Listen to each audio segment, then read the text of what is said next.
Hey everyone, welcome back to another video from Wake&Tech. In this tutorial, we will be learning how to audio message on iPhone. If you want to send an audio message on iPhone, then follow along. First of all, unlock your iPhone and tap open the Message app, this one over here.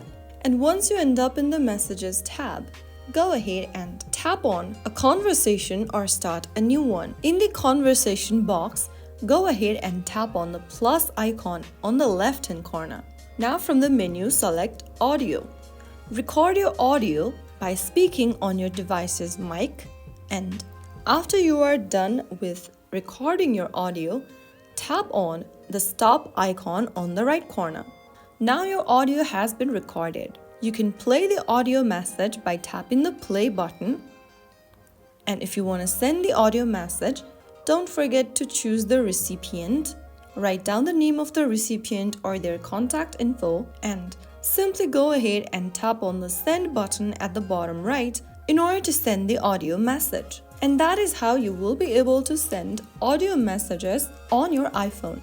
If you found the video helpful, don't forget to like, share, and subscribe to our channel for more iPhone tutorials. I will be back again in the next video. Stay tuned till then.